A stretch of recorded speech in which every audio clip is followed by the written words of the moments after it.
Okay, so we are back with some breaking news. I broke a few hours ago, but you know what? Hey, I'm going to say this. £5 million of Apple products were stolen on the M1. This actually happened on the M1 here in the UK, sorry. This actually happened a week ago, but news about it is just breaking today on the same day as the launch of Apple Silicon Macs and Robosa Performance powerhouses.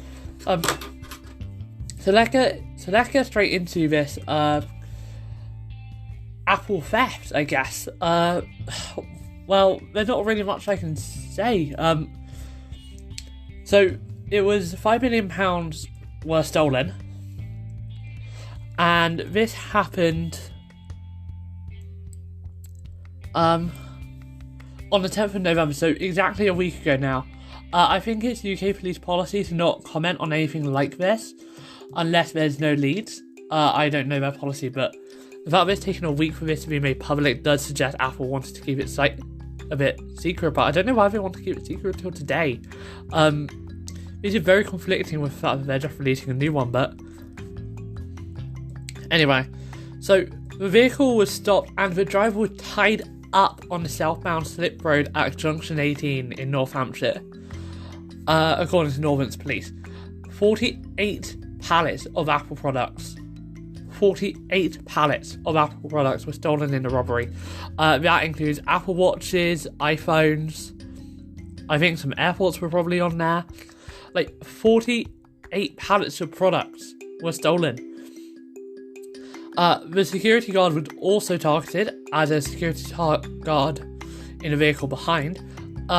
Both of them were tied up, and they were found on the side of the road, tied up. Now the lorry was driven to Eldon Close in Crick, where the suspects transferred the trailer onto their own truck and drove off. The exact way that this happened is very circumspect. So they transferred the trailer onto their own truck. That truck has since been followed, but the truck was found in Lutterworth, Warwickshire, and detectives believe the suspects transferred the gadgets to a third vehicle. Now the police are asking to speak to anyone in the area at the time or has been offered an Apple product in a weird way. Rightfully so, really. Wow.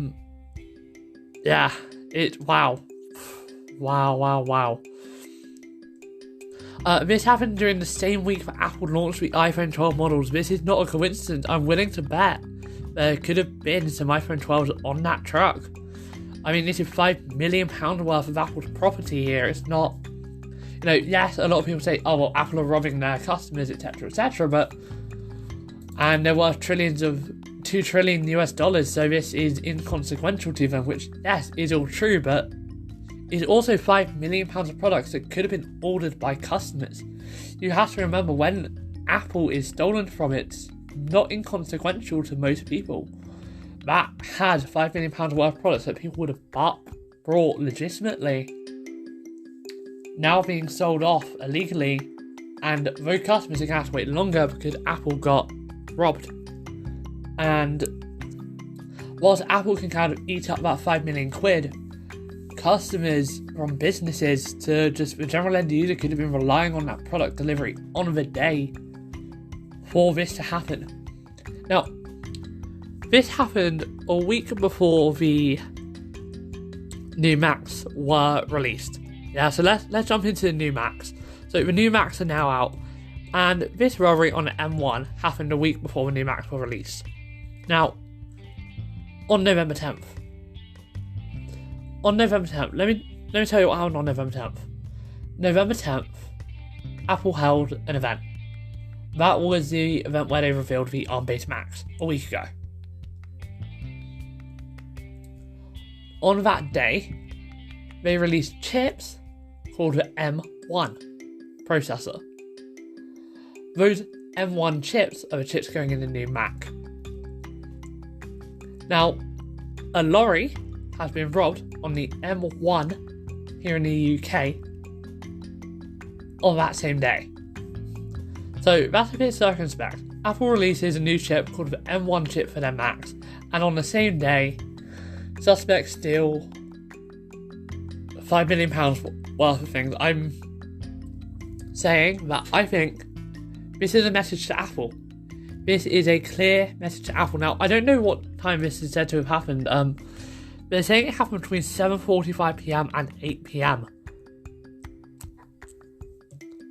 I'm surprised they didn't follow them better. I guess they just didn't have the time due to the kind of people not really being sure what happened, probably. This is definitely, just think about it here. The announcement was at about 6 o'clock, I think. The kind of showcase was at about 6 o'clock. So, the M1 chips have already been announced. I'm not blaming Apple for this, by the way. I'm literally saying it's so suspicious, it doesn't seem possible. I'll get onto the new Macs and their performance, because wow, is it impressive with their performance metrics. Geez, incredible. But basically, they announced the M1 processor during the 6 o'clock keynote. I think it was about 6 o'clock. I can't remember exactly what time it was. I'm sorry, I believe it was about 6. I'm going to check it actually. If I just go to Apple events, I can see. Apple event. November 10th, Apple event. Let me just turn down the volume on my iPad, or is it going to come through? Apple, and if I go down to here, it just says streamed on 10th of November. I believe it was about 6 o'clock though. So, I'm going to say it was about 6 o'clock.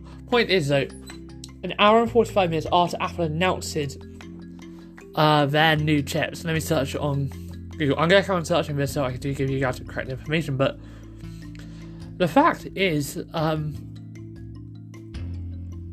was on the same day. So, that makes it irrelevant. It was on the same day, and in my opinion, if it's on the same day as an announcement literally featuring M1 chips, it seems like they're definitely sending a message to Apple. It does seem too coincidental. Like, the M1 is kind of a lorries motorway here in the UK. It's kind of a thing, but still. Anyway, let's get away from this. I'm still going to search for time. Here we go, time. Is it 10 a.m. PT? 10 Pacific time to UK time. 6 o'clock. Yeah, 6 o'clock. So I'll break about an hour and 45 minutes. That does not seem coincidental to me. Wow, it's been a week already. That has gone by fast. So let's go on to the new Mac performance. Mac M1 performance. So it's absolutely incredible in terms of its performance. The Verge have 3 different reviews, one for each product. I know not everyone's a massive fan of the Verge, but they do have some good points, and I think that's important. So basically, Apple's done something really confusing this year, and I don't know if it's going to pay off or not. They've released 3 new devices with the exact same chip. The MacBook Pro, the MacBook Air, and the Mac Mini. Now, you'll probably be thinking, hang on, they do a very similar thing to that every year, but the fact because they release them all with Intel processors, but those processors are normally at different tiers. Like, you'll have an i3, an i5, and i7 sort of tier. Sometimes you can get an i7 in different ones, but this is very different. This is very different, and Apple released these 3 devices. The one I'm going to recommend is the Mac Mini. I read through all of the reviews, I've watched lots of reviews, I'm recommending the Mac Mini. So, back in 2018, Apple updated the Mac Mini for the first time for as long as I can remember. It was basically getting no updates or anything, but Apple just suddenly decided to give it a massive update. And it got new processors, new everything. And it's definitely good for it. And now they are really showing the Mac Mini some love. And it is the first desktop Mac. Remember, Apple only sells 3 kind of desktop computers. One of them is an all-in-one. And one of those is an all-in-one lineup of computers called the iMac. Their desktop PCs, you've got the Mac Pro and the Mac Mini. This Mac Mini should probably just be called the Mac, but I think due to the naming of the iMac, that's just not possible. However, I am definitely looking forward to seeing the design of the new iMac, knowing what I know about the design of the new logic board for the new Mac Mini and new Mac products. They're a lot better. They're more iPhone-like in design. Actually, this is an incredible thing. A lot of people are having a go at a YouTuber called Last Tech Tips, actually, because he basically called the new MacBooks iPad without a touchscreen, iPad with a touch bar, iPad without a screen. That's the way he described it in his intro, just as a bit of a joke. He's not wrong. He is not wrong. That's just the way it is. So let's just get through this. So according to The Verge, here's the good stuff. So blazing performance, existing apps run very well, appealing price for the power it offers, now comes with Wi-Fi 6. However, it has fewer USB-C ports, the unified memory tops out at 16GB, it doesn't support external GPUs, and this is a quote, a truly awful speaker, end quote. So yeah, it's definitely sounding good though. Now, the new... Yeah, so it's definitely a downgrade in a lot of ways. You can only connect 2 external displays, not 3. Although one can be 6K, which is still awesome. But if you want maximum ports and maximum RAM, I'd recommend going for the Intel Mac. I'm just going to put it like that. But it's absolutely incredible. So just to put this into perspective for you, the performance of this, according to the people over at The Verge here, and you have to remember I'm going off of theirs as I don't have the ability to check this myself, they're not having any issue with the Intel apps. Yeah, like Rosetta translation layer, translating it on install, and it's just working as it should, according to what I'm hearing from The Verge. There are a few glitches, obviously, and a few things that won't work. That's to be expected with this. I am currently running macOS in a virtual machine on my computer, literally right in front of me. I have a Windows PC. I can't get a Mac Mini or anything. That is what I want, actually. If I could get a new computer, I'm happy to keep my Windows laptop because I do mostly cloud-based work, so web browsing and everything. It's on DDR3 RAM, but I don't care. I would get a Mac Mini with the M1 chip. Honestly, it just sounds absolutely incredible. Listen to these benchmark scores. Now, higher is better, that's all you really need to know. So, the MacBook Air, so Cinebench R23, now this isn't going to mean much to most people in terms of what these names are. Don't worry about what it is, it's basically just a benchmark to see how well it runs. So, Cinebench R23, so using multiple cores, so the CPU is made up of cores, so it has a lot of cores. So how do I explain it? Basically, every computer is built as every CPU has multiple cores inside of it. The one in the MacBooks and the new on the M1 has 8 CPU cores in it. So this multi one is using multiple of those CPU cores, but the single one is using just one core. So for the R23 multi, the MacBook Air achieves a score of 6,803. That's incredible.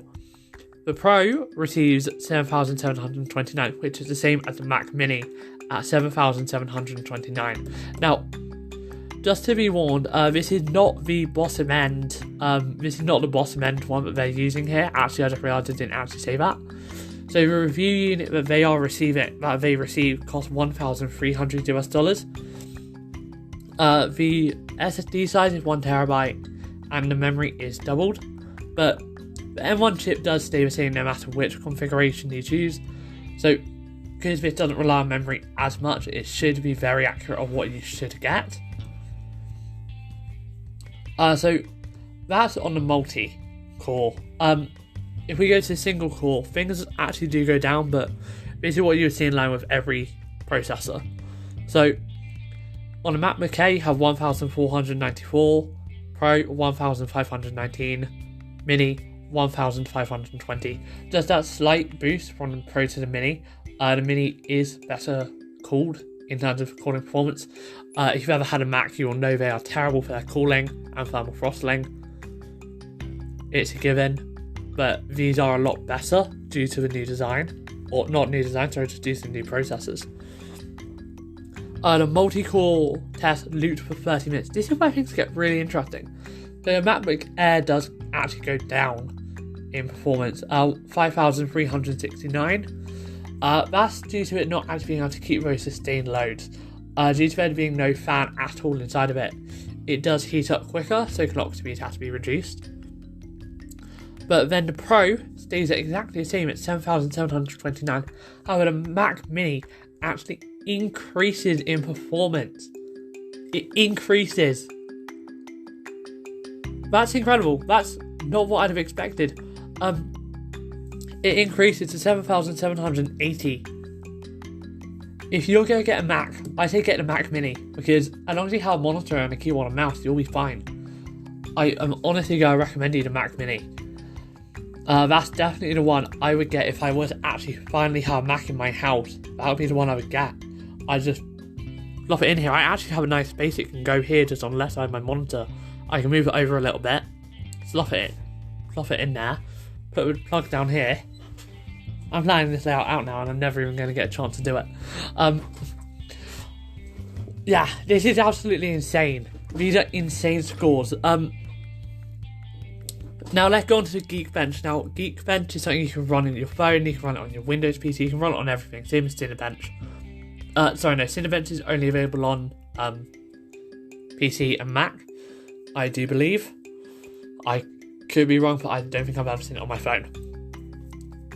So this is Geekbench 5.3, and let's go for CPU multi-core.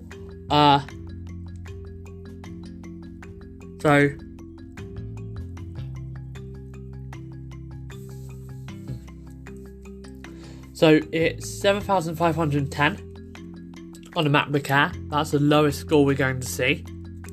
It gets incredible. This is multi-core, don't forget. Then it goes to 7,554 on the Pro. Then on a Mac Mini, Apple, this is incredible, 7,711. This is the same This is the same processor as is in a MacBook Pro. Now, sorry. The same thing I just described as incredible is also annoying. This is through pure cooling that these increases are being seen. Pure cooling increases. The Mac Mini has the best cooling of all of them. The MacBook Air has the worst, with Pro being kind of in between. It's absolutely incredible. Now, the M1 chip actually has a lot of benefits that you won't really see with a Mac Mini compared to when you're having a laptop, however. So, features like Instant On, where when you turn on the laptop, so when you lift the lid on your laptop, it turns on instantly, just like when you press the lock button on your phone.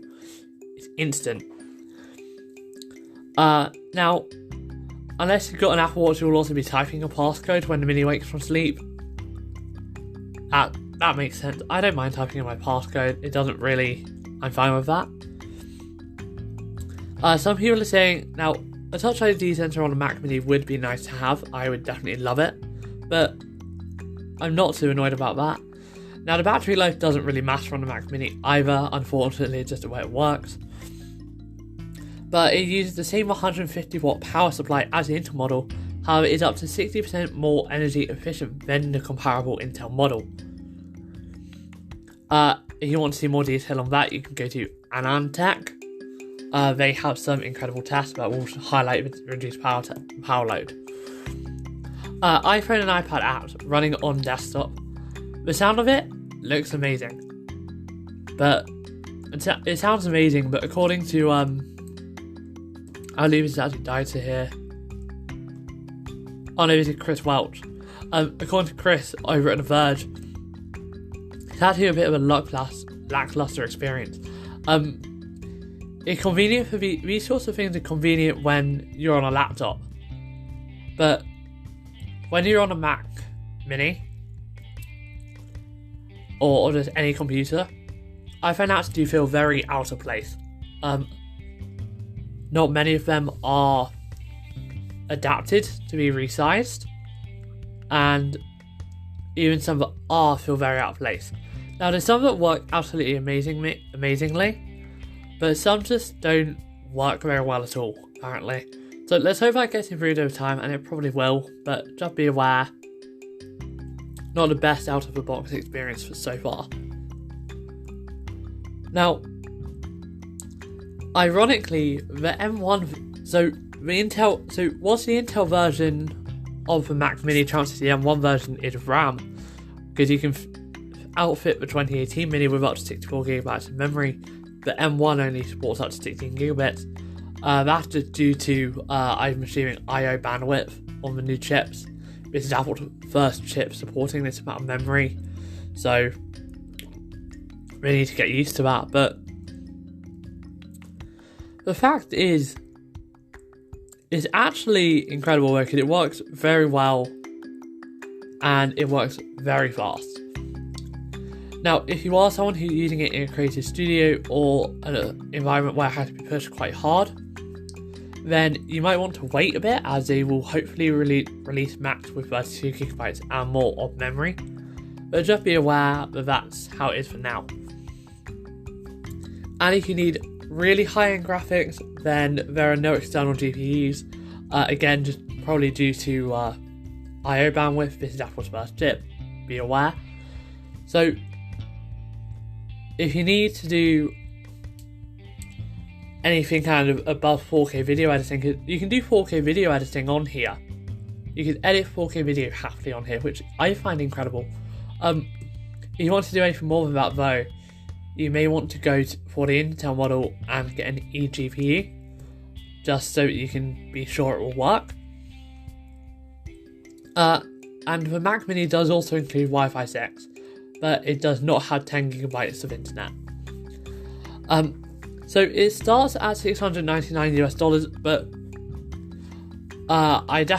it's definitely recommended that you upgrade to 16GB of unified memory, which puts you at $899.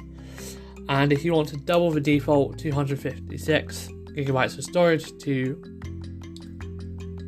whatever that is, I can't remember the amount, 512 gigs. There we go, I did it. That puts you to $1,100. But the price to performance ratio of the Mac Mini is definitely incredible compared to what it used to be. So this is definitely a good device that I can happily recommend anyone to buy. From what I'm reading in this, I wish I could get my hands on this, because wow, does it sound incredible. Just quickly, in terms of MacBook Air and the MacBook Pro, I'm not going to go into too much. It's definitely a good thing to do. So they're basically saying to think of it as a MacBook Air with a fan. So there is still a touch bar instead of a function row. Okay, I never had a chance to use the touch bar. It seems cool, I don't know. Again, I'd have to use it to find out. But the main difference really is that it has an absolutely terrible webcam. So the webcam is not very good on laptops generally, that's well known. But on here is 720p, and it's really not very good considering the times what we're in. It's an 8.5 out of 10 according to The Verge, higher than the Mac Mini.